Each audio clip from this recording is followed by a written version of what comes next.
স্বাগত ডিবিসি সংবাদে। আর আপনাদের সাথে আছি আমি সুলতানা স্বর্ণা। এবার থাকছে বিস্তারিত।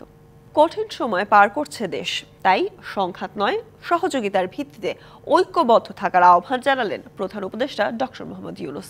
সকালে মিরপুর সেনানিবাসে ন্যাশনাল ডিফেন্স কলেজের সমাবর্তনে প্রধান অতিথির বক্তব্যে তিনি এ কথা বলেন। জাতীয় বিপর্যয় থেকে শুরু করে জাতিসংঘের শান্তিরক্ষা মিশনে দেশের সশস্ত্র বাহিনীর ভূমিকা প্রশংসনীয় বলেও এ সময় উল্লেখ করেন প্রধান উপদেষ্টা। বলেন, অতীতের যে কোনো সময়ের তুলনায় জনগণকে আরও সচেতন থাকতে হবে। জানান, অন্য কেউ নয়, দেশের জনগণই নির্ধারণ করবে জাতির ভবিষ্যৎ।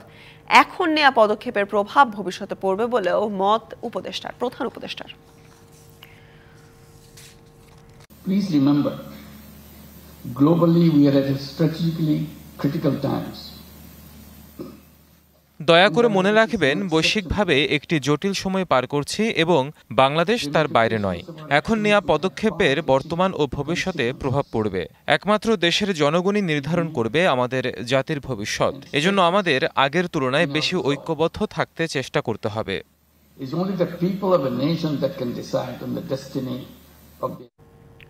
দেশের চলমান পরিস্থিতিতে জাতীয় ঐক্যর ডাক দিতে দেশের প্রধান রাজনৈতিক দলগুলোর পাশাপাশি ধর্মীয় নেতাদের সঙ্গে সংলাপে বসতে যাচ্ছেন অন্তর্বর্তী সরকারের প্রধান উপদেষ্টা ডক্টর মোহাম্মদ ইউনূস। বুধবার বিকেল 4টা থেকে ফরেন সার্ভিস একাডেমিতে রাজনৈতিক দলগুলোর সাথে প্রধান উপদেষ্টার এই সংলাপ হবে। এর অংশ হিসেবে আজ বিকেল 4টায় বিএনপির সাথে প্রধান উপদেষ্টার বৈঠক হওয়ার কথা রয়েছে। রাষ্ট্রীয় অতিথি ভবন যমুনায় এ বৈঠক হবে। বিএনপি জানিয়েছে, এতে দলটির স্থায়ী কমিটির সদস্য ডক্টর খন্দকার মোশাররফ হোসেন এর নেতৃত্বে 5 সদস্যের একটি প্রতিনিধি দল অংশ নেবে। এছাড়া বৃহস্পতিবার ধর্মীয় নেতাদের সঙ্গেও সংলাপে বসবেন প্রধান উপদেষ্টা। গতকাল একই স্থানে ছাত্রদের সাথেও কথা বলেন তিনি। পরে প্রেস ব্রিফিংয়ে প্রধান উপদেষ্টার এসব বৈঠকের কথা জানান তার প্রেস সচিব। ব্যাংক খাতে সংস্কার নিয়ে মিরপুরে Bangladesh institute of bank management BIBM Bangladesh ব্যাংকের গভর্নর আহসান এইচ মনসুর বক্তব্য রাখছেন। সরাসরি যাব সেখানে। অর্থ পাচারটাকে বন্ধ করতে হবে এবং অর্থ পাচারের পেছনের যে রাজনৈতিক কারণ, সামাজিক কারণ, overall the governance in the country, যেটা ব্যাংকিং খাতের অনেক বাইরে, যেখানে মানুষ স্বস্তি বোধ করে না, যেখানে মানুষ মনে করে যে আমার সন্তান এখানে ভালো থাকবে না, বাংলাদেশে আমি সম্পদ কিনবো না, এখানে সম্পদ রক্ষা করা যাচ্ছে না, আমার প্রপার্টি রাইটস নাই, এগুলো তো ফান্ডামেন্টাল ইস্যু, এটা তো বললে হবে না। এবং প্রত্যেকটা ব্যক্তি, আপনারা এখানে আছেন, আপনাদের মধ্যে প্রত্যেকেরই এই চ্যালেঞ্জগুলো আসে। আমার ছেলে কি দেশে থাকবে না আমার ছেলে বাইরে থাকবে? এবং বাইরে থাকার অন্যতম কারণ হচ্ছে এই সম্পদের নিরাপত্তাহীনতা, চাকরির অনিশ্চয়তা, ভবিষ্যৎ প্রজন্ম কি করবে, এই পরিবেশে যে পরিবেশ আমরা সৃষ্টি করেছি রাজনৈতিকভাবে, অর্থনৈতিকভাবে, সামাজিকভাবে, এই পরিবেশ কি আমার সন্তানের জন্য কি ভালো নাকি? এই চ্যালেঞ্জটাকে যদি আমরা চ্যালেঞ্জ না করতে পারি, আমরা অনেক কিছু করতে পারবো, কিন্তু আমাদের যে সমস্যা, মূল সমস্যা, সেখান থেকে কিন্তু বের হতে পারবো না। এটা আমি একটু প্রিয়াম্বলে বলে নিলাম। I mean, it's much bigger than the central bank activity. It's a national imperative and a problem that we are facing today. Now, coming to our more limited scope of the operation, সেখানে যদি আসি, সেখানে আমি বলবো যে অবশ্যই আমরা নতুনভাবে কমপ্লায়েন্স ডিপার্টমেন্ট করতে যাচ্ছি বাংলাদেশ ব্যাংকে। It will be compliance is the কি, তারপরে হচ্ছে সুপারভিশন। কমপ্লায়েন্স যদি না হয় তাহলে সুপারভিশন আমি করবো কি? আমি রেগুলেশন দিলাম, রেগুলেশনটা পালন করেছে কি না, এটাকে স্ট্রিক্টলি আমাকে দেখতে হবে। দেশের স্বাধীনতা ও সার্বভৌমত্ব রক্ষায় রাজনৈতিক দলগুলোকে ঐক্যবদ্ধ থাকার আহ্বান জানিয়েছেন বিএনপির মহাসচিব মির্জা ফখরুল ইসলাম আলমগীর।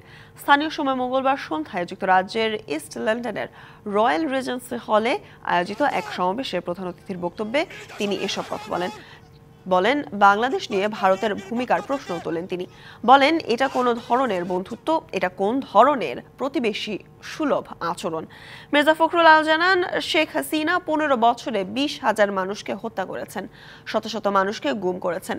সেই শেখ হাসিনাকে আশ্রয় দিয়েছে ভারত, আর তিনি ভারতে বসে বাংলাদেশের জনগণের বিরুদ্ধে তার দল বল নিয়ে চক্রান্তে লিপ্ত হয়েছেন। অন্তর্বর্তী সরকারের দায়িত্ব নিয়েও প্রশ্ন তোলেন বিএনপি মহাসচিব। সংগ্রাম আমাদের শেষ হয়নি। আপনারা জানেন যে আমরা এই জুলাই বিদ্রোহের পরে গণ অভ্যুত্থানের পরে আমরা একটা কেয়ারটেকার গভর্নমেন্টের হাতে সবাই একত্রিত হয়ে ডক্টর মোহাম্মদ ইউনূসের কে দায়িত্ব দিয়েছি আমরা এই দেশকে আবার ঠিকমতো পথে নিয়ে আসার জন্য, এবং একটি নিরপেক্ষ নির্বাচন সকলের কাছে গ্রহণযোগ্যকারী। ভারতের আগ্রাসন চলতে থাকলে আবারও বাংলা বিহার উড়িষ্যার দাবি নিয়ে সোচ্চার হবে বাংলাদেশের জনগণ, এমনটাই জানালেন বিএনপি নেতা রুহুল কবির রিজভী। রাজধানীর প্রেস ক্লাবের সামনে বাংলাদেশ পূজা উদযাপন কমিটি আয়োজিত ভারতীয় আগ্রাসন ও দূতাবাসে হামলার প্রতিবাদ সমাবেশে তিনি কথা বলেন। বাংলাদেশে সাম্প্রদায়িক সম্প্রীতির দেশ জানিয়ে রিজভী আরও বলেন, যে কোনো সংকটেই হিন্দু মুসলমান একসাথে লড়াই করবে। যার নেতৃত্বে আমরা ছাত্র জনতা জুলাই বিপ্লবে যেভাবে করে আপনাদেরকে বলবো, আপনারা আমাদেরকে বলেন হত্যার বিচার চাই।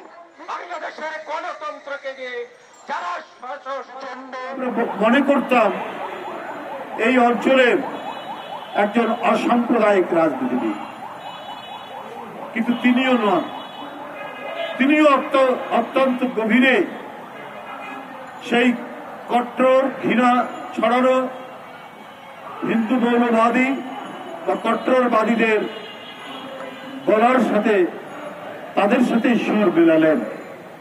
জুলাই আগস্টের গণহত্যায় আন্তর্জাতিক অপরাধ ট্রাইব্যুনালে করা মামলায় সাবেক মন্ত্রী আমির হোসেন আমু ও কামরুলকে কারাগারে পাঠানোর নির্দেশ দেওয়া হয়েছে। এর আগে জুলাই আগস্টের গণহত্যার মামলায় সকালে কড়া নিরাপত্তায় তাদের কারাগার থেকে ট্রাইব্যুনালে হাজির করা হয়। সাবেক খাদ্যমন্ত্রী অ্যাডভোকেট কামরুল ইসলাম এবং সাবেক শিল্পমন্ত্রী ও আওয়ামী লীগের উপদেষ্টা পরিষদের সদস্য আমির হোসেন আমুকে গত 2রা ডিসেম্বর আন্তর্জাতিক অপরাধ ট্রাইব্যুনালের সংশ্লিষ্ট কর্তৃপক্ষকে বিগত আওয়ামী লীগ সরকারের সাবেক এই 2 মন্ত্রীকে আজ আদালতে হাজির করার নির্দেশ দেন। চিফ প্রসিকিউটর জানিয়েছেন, ছাত্র জনতার অভ্যুত্থানের সময় সংগঠিত মানবতা বিরোধী অপরাধ ও গণহত্যার অভিযোগে দায়ের করা একটি মামলায় তাদেরকে গ্রেপ্তার দেখিয়ে কারাগারে পাঠানোর নির্দেশ দেয় আদালত।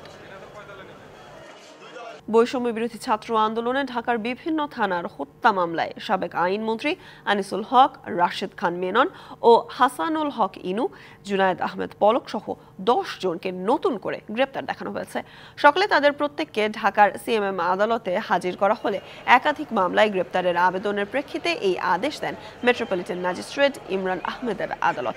এছাড়া পল্টন থানার যুবদল নেতা শামীম হত্যা মামলায় মিরপুরের সাবেক কাউন্সিলর জামাল মোস্তফা ও ঢাকা মহানগর উত্তর মহিলা আওয়ামী লীগের সাংগঠনিক সম্পাদক রোকেয়া জামানকে 3 দিন করে রিমান্ডে নেওয়ার আদেশ দিয়েছেন আদালত। পাশাপাশি একাধিক থানার হত্যা মামলায় সাবেক প্রধানমন্ত্রীর মুখ্য সচিব মুজিবুর রহমান ও 2 জন পুলিশ সদস্যকে নতুন করে গ্রেপ্তার দেখানো হয়েছে।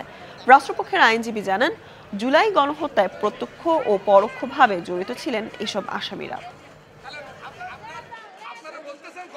আনিসুল হক তাকে 2টি মামলায় গ্রেপ্তার দেখানো হয় এবং রাশেদ খান মেনন এবং হাসানুল হক ইনু এরাও ফ্যাসিস্ট হাসিনার অন্যতম সহযোগী এবং জুলাই বিপ্লবের হত্যার অন্যতম তারা কুশীলব, তাদেরকেও একটি মামলায় আজকে গ্রেপ্তার দেখানো হয়।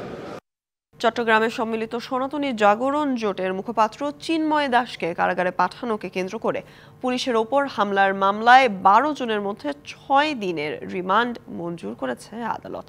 সকালে মহানগর হাকিম আব্দুল হালিমের আদালতে এ আদেশ দেওয়া হয়। গত 26শে নভেম্বর চিন্ময় কৃষ্ণ দাসের জামিন নামঞ্জুর করে কারাগারে পাঠানোকে কেন্দ্র করে সংঘর্ষের সময় আইনজীবী আলিফকে কুপিয়ে ও পিটিয়ে হত্যা করে দুষ্কৃতকারীরা। ঘটনার 4 দিন পর আলিফের বাবা 31 জনের নাম উল্লেখ করে ও অজ্ঞাত 10 থেকে 15 জনকে আসামি করে একটি মামলা করেন। এছাড়াও আইনজীবীদের ওপর হামলার ঘটনায় আলিফের ভাই 116 জনকে আসামি করে আরেকটি মামলা করেন। এছাড়া পুলিশের ওপর হামলা ও কাজে বাধা দেওয়ার অভিযোগে 3টি পৃথক মামলা করা হয়। তবে কোনো মামলায় আসামি করা হয়নি চিন্ময় কৃষ্ণ দাসকে। হত্যা মামলা সহ দায়ের করা 6টি মামলায় এখন পর্যন্ত 48 জনকে গ্রেপ্তার করা হয়েছে। 5ই আগস্টের পর পালিয়ে যাওয়ার 2200 বন্দীর মধ্যে এখনও গ্রেপ্তার হয়নি 700 জন, আর 11 শীর্ষ সন্ত্রাসী ও 174 জন জঙ্গি জামিনে মুক্তি পেয়েছেন। সকালে কারা অধিদপ্তরের সংবাদ সম্মেলনে এসব তথ্য জানান কারা মহাপরিদর্শক ব্রিগেডিয়ার জেনারেল মোতাহের হোসেন। বলেন, দেশে সর্বমোট 69টি কারাগার রয়েছে। এর মধ্যে 17টি কারাগার অতি পুরনো হওয়ায় এগুলোর প্রত্যেকটি ঝুঁকিপূর্ণ। কারাগারগুলোতে ধারণ ক্ষমতা 42,000 আর এখন 65,000-এর বেশি বন্দী রয়েছেন। তবে 5ই আগস্টের পর কিছুটা সংখ্যা কমলেও সেটি এখন আবার বেড়ে দাঁড়িয়েছে 65,000-এরও বেশি বন্দীতে। এছাড়া সব হাসপাতালে প্রিজন সেল না থাকাতে নিজেদের দুর্বলতাও তুলে ধরেন কারা মহাপরিদর্শক।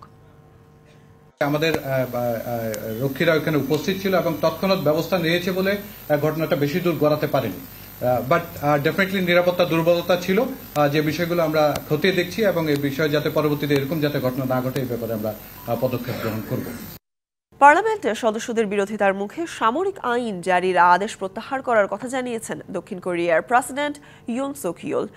গণমাধ্যমে জাতির উদ্দেশ্যে দেয়া এক ভাষণে প্রেসিডেন্ট ইউন সুক ইউল বলেন, পার্লামেন্টের দাবির প্রেক্ষিতে সামরিক আইন প্রত্যাহার করা হলো। এর আগে মঙ্গলবার দেশটিতে জরুরি ভিত্তিতে সামরিক আইন জারি করেন প্রেসিডেন্ট। মূলত কমিউনিস্ট বাহিনীর হাত থেকে দেশকে রক্ষা করতে এই পদক্ষেপ নেওয়া হয়েছে বলে জানিয়েছিলেন তিনি। তবে আকস্মিকভাবে সামরিক শাসন জারির আদেশ মেনে নিতে পারেননি আইন প্রণেতারা। এমন সিদ্ধান্তের প্রতিবাদে পার্লামেন্টের বাইরে অবস্থান নেন বিক্ষোভকারীরা। এমন পরিস্থিতিতেই রাতে নিরাপত্তা বাহিনীকে এড়িয়ে পার্লামেন্টে সামরিক আইন জারির বিরুদ্ধে ভোট দেন 190 আইন প্রণেতা।